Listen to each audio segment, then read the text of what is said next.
हमारे यहाँ अल्ट्रासाउंड, आधुनिक आईसीयू, एक्सरे, वेंटिलेटर सहित हर प्रकार के ऑपरेशन हाथ पर दूरबीन द्वारा किए जाते हैं। और हाँ, हरियाणा व पंजाब के आयुष्मान कार्ड से मुफ्त सर्जरी की सुविधा भी उपलब्ध है। 17 सालों से लगातार आपकी सेवा में राज हॉस्पिटल, मलोट रोड, मंडी, डबवाली। नमस्कार, तेज हरियाणा से गुरविंदर पन्नू। डबवाली में चेयरमैन का डायरेक्ट चुनाव होने की वजह से तमाम पार्टियों को खासी ताकत झोंकनी पड़ रही है और जैसे जैसे नामांकन की आखिरी तारीख नज़दीक आ रही है वैसे वैसे नॉमिनेशन फाइल करने वालों की संख्या में इजाफा हो रहा है। सीधी मुद्दे की बात, जननायक जनता पार्टी की तरफ से आज 2, 3, 4 और इसके अलावा जो वार्ड नंबर 19 से कुल 4 उनके पार्षदों की तरफ से नॉमिनेशन फॉर्म भरा गया है। खुद जिला अध्यक्ष सर्वजीत सिंह मसीता और पूर्व चेयरमैन राणा साहब भी उनके साथ रहे हैं। पार्टी की तरफ से कब तक उनके मुख्य चेहरे का नॉमिनेशन फाइल होगा, क्योंकि प्रवीण सोनी को इस बार यहाँ पर डबवाली की जो टिकट है वो जेजेपी के हिस्से में आई है और बीजेपी उनकी सत्तारूढ़ में जो सहयोगी दल, मेरे साथ मोंगा साहब भी हैं। सबसे पहले सर्वजीत जी मसीता हमारे साथ है। सर, आपका बहुत बहुत स्वागत है तेज हरियाणा पर। पन्नू जी, सब तो पहला ਤੁਹਾਡਾ बहुत ਧੰਨਵਾਦ ਕਰਦੇ ਹਾਂ। ਤੁਸੀਂ ਹਮੇਸ਼ਾ ਜੋ ਜਨਨਾਇਕ ਜਨਤਾ ਪਾਰਟੀ और बीजेपी ਭਾਈਵਾਲ ਪਾਰਟੀ ਦੀ ਆਵਾਜ਼ ਨੂੰ, ਉਹਨਾਂ ਦੇ ਕੰਮਾਂ ਨੂੰ ਦੇਖਦੇ ਹੋ। ਹਮੇਸ਼ਾ ਤੁਸੀਂ ਜੋ ਤੁਹਾਡੇ ਪ੍ਰਿੰਟ ਮੀਡੀਆ ਦੇ ਥਰੂ ਜਨਤਾ ਦੀ ਸੇਵਾ ਲਈ ਚੰਗੀਆਂ ਗੱਲਾਂ ਨੂੰ ਤੁਸੀਂ ਹਮੇਸ਼ਾ ਪੇਸ਼ ਕਰਦੇ ਹੋ। ਤੁਹਾਡਾ ਸਾਰਿਆਂ ਦਾ ਬਹੁਤ ਬਹੁਤ ਧੰਨਵਾਦ। ਔਰ ਮੈਂ ਗੱਲ ਕਰੂੰਗਾ ਬਹੁਤ ਦੋਨੋਂ ਪਾਰਟੀਆਂ ਦਾ ਇੱਕ ਨੇੜਤਾ ਹੈ और जो भी विकास के काम की मैं गल करा, जो काम विकास का अज ले लो 5 साल पहला ला लो, जो भी बीजेपी और जेजेपी ने रल मिल के पूरे डिस्ट्रिक्ट मैं कल एक हल्के की गल नहीं करूँगा, शहर की गल नहीं करूँगा, सरसा जिले का विकास होया है या पूरे हरियाणे का विकास होया है। मुख्यमंत्री साहब ने और डिप्टी सीएम दुष्यंत चौटाला जी ने मिल के जो विकास और पैसा हरियाणे लई और जो काम किए है एक काबिल तारीफ है। और जेजेपी और बीजेपी की एक ही सोच है, विकास। ठीक है सर, अभी चेयरमैन का चुनाव है, क्या जेजेपी और बीजेपी एक प्लेटफॉर्म पर है, आप एकजुट हैं? क्योंकि देर रात ये फैसला आया, क्योंकि बीजेपी भी पहले तैयारी कर रही थी और जेजेपी की तरफ से पहले से ऐलान था, लेकिन अब सीट आपके हिस्से में आ गई हैं। कितना आप एकजुट मानते हैं? आप एक प्लेटफॉर्म पर हैं, इकट्ठे लड़ेंगे? वीर जी, बिल्कुल इकट्ठे लड़ांगे और बड़ी खुशी की गल है। साढ़े मोंगा साहब सारे खड़े है, राणा जी खड़े है, सारे इतने बीजेपी के साथी भी है और जेजेपी के भी है और पहला भी सारे तैयार सी जिवें पार्टी का हुक्म हुंदा है और सारे पार्टी के दोनों पार्टियां के सिपाही हैं। जो हुक्म होगा उसनूं बड़े अच्छे तरीके नाल निभावांगे। और जो रात भी धनखड़ जी ने और दिग्विजय सिंह चौटाला जी ने और सरदार निशान सिंह जी ने मिल के एक प्रैस कानफ्रेंस की है, उस प्रैस कानफ्रेंस में देखते हुए तुहाडे सामने भी हुण गौरव जी भी खड़े है और राणा जी भी खड़े है और सारे साथी असीं रल मिल के दोनों पार्टियां की एक सोच है कि इत्थे जो चेयरपर्सन है वो बीजेपी और जेजेपी का साझा चेयरपर्सन बने और ताकि जनता की, शहर वासियों की सेवा कर सकीए। तुहाडे सामने है जो 10 साल पहला मैं गल करूँ कांग्रेस नेता डॉक्टर केवी सिंह जी की, और असीं नहीं कहते दोनों पार्टियां, तुहाडे सामने उन्होंने खुद एमसी तुहाडे तेज न्यूज़ ते की बोले है कि उन्होंने कमीशन खोरी दे की मसले है, उसनूं बनाता उसनूं उतारता। पर तुहानूं एक विश्वास दिवाने हैं, सारे साथी खड़े हैं शहर वासी, असी दोनों पार्टियां रल मिल के वधिया चेयरपर्सन चुनांगे और ये नहीं होगा भी वो किसी नाल भेदभाव करूगा, क्योंकि एक चौकीदार बन के पूरे शहर की सेवा करूगा।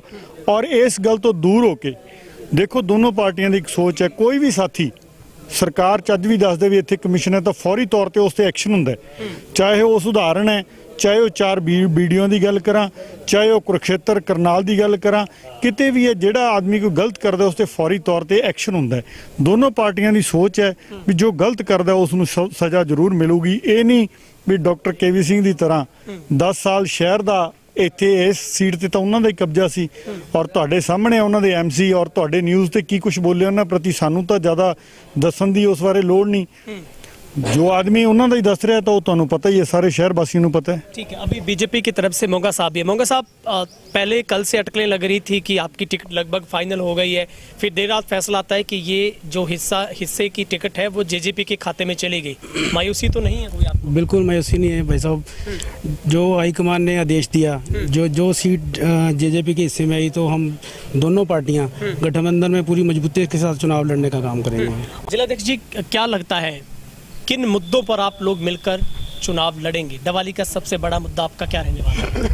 ਪੰਨੂ ਜੀ ਸਾਡੀ ਸਾਰਿਆਂ ਦੀ ਇੱਕ ਹੀ ਸੋਚ ਹੈ, ਦੋਨੋਂ ਪਾਰਟੀਆਂ ਦੀ ਭਾਈਵਾਲ ਪਾਰਟੀਆਂ, ਵਿਕਾਸ ਦੀ ਸੋਚ ਹੈ ਔਰ ਜੋ ਵੀ ਸ਼ਹਿਰ ਵਾਸੀਆਂ ਦੀਆਂ ਸਮੱਸਿਆ, ਹਰ ਇੱਕ ਸਮੱਸਿਆ ਨੂੰ ਅਸੀਂ ਦੂਰ ਕਰਾਂਗੇ।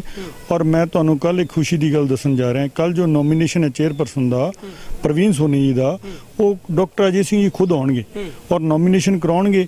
ਔਰ ਸਾਡੇ ਜੋ ਜ਼ਿਲ੍ਹਾ ਪ੍ਰਧਾਨ ਨੇ ਬੀਜੇਪੀ ਦੇ ਆਦਿਤਿਆ ਜੀ और देव कुमार शर्मा जी, सारे सीनियर साथी, गौरव जी तुहाडे विचकार खड़ी है, राणा जी खड़े है और सारे असी हुण जिवें भी ਇਹ ਤਾਂ ਨੋਮੀਨੇਸ਼ਨ 4 ਕਰਵਾਉਣ ਆਏ ਸੀ, ਪਰ ਇਸ ਤੋਂ ਬਾਅਦ ਅਸੀਂ ਜਾ ਕੇ ਸਾਰੇ ਸਾਥੀਆਂ ਨੂੰ ਮੈਸੇਜ ਵੀ ਲਾਵਾਂਗੇ, ਦੋਨੋਂ ਪਾਰਟੀਆਂ ਮੈਸੇਜ ਲਾ ਕੇ। ਔਰ ਕੱਲ ਦੇ ਪ੍ਰੋਗਰਾਮ ਨੂੰ ਅਸੀਂ ਜੋ ਮੇਨ ਚਿਹਰੇ ਕੱਲ ਨੂੰ ਬੁਲਾਏ ਜਾਣਗੇ, ਪਰ ਉਸ ਤੋਂ ਬਾਅਦ ਅਸੀਂ ਜਿਸ ਦਿਨ ਆਫਿਸ ਦਾ ਉਦਘਾਟਨ ਕਰਾਂਗੇ ਔਰ ਬੜੇ ਮਜ਼ਬੂਤੀ ਨਾਲ ਉਸ ਦਿਨ ਪੂਰਾ ਇਕੱਠ-ਵੱਠ ਕਰਕੇ ਔਰ ਬੜੇ ਅੱਛੇ ਤਰੀਕੇ ਨਾਲ ਸ਼ਹਿਰ ਵਾਸੀਆਂ ਦਾ ਪਿਆਰ ਸਤਿਕਾਰ ਜੋ ਬੀਜੇਪੀ ਜੇਜੇਪੀ ਨਾਲ है और परमात्मा करूँ चढ़ती कला च रवां। राणा साहब, पूरे हो गए एमसी की लिस्ट आपकी, अभी भी कोई कमी है? कोई कमी नहीं है। पार्टी की तरफ से जो भी हमारे नेता लोगों का देश का उसके मुताबिक पालना कर रहे हैं। बीजेपी और जेजेपी में कहीं कोई फर्क नहीं है। हमारा काम है शहर की भलाई। बीजेपी जेजेपी दोनों एक है। क्या दोनों का ड्रीम प्रोजेक्ट रहेगा शहर के लिए? शहर के लिए आपको मैं यही कहना चाहता हूँ कि हमें एक बार मौका मिला था इम्प्रूवमेंट ट्रस्ट का, और हमने जो पिछली सरकारों में 30 साल में कांग्रेस ने नहीं कुछ किया था वो हमने किया था, वो उसी मैप पे चलेंगे। सरजीत जी, क्या लगता है किससे आप मुख्य मुकाबला मान रहे हैं इस बार डबवाली में? जी, साडा मुकाबला साडा कैंडीडेट जितू है जो चेयरपर्सन है, और कल नूं तुहाडे सामने आउणगे सारे साथी। मैं तुहानूं फिर कह रहा भी दोनों पार्टियां जिस तरीके नाल राणा जी ने दस्सिया, गौरव जी ने दस्सिया, एक होके सारे साथी कल तुहानूं एक स्टेज ते मिलणगे।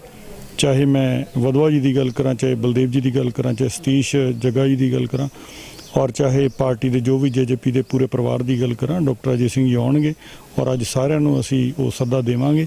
और कल ਨੂੰ जो नॉमीनेशन एक बार करवा के उस तो बाद जिस दिन ऑफिस का उद्घाटन होगा फिर उस तो बाद सारियां गल्लां बाकी कल ਨੂੰ ਤੁਹਾਨੂੰ डॉक्टर अजय सिंह दसणगे।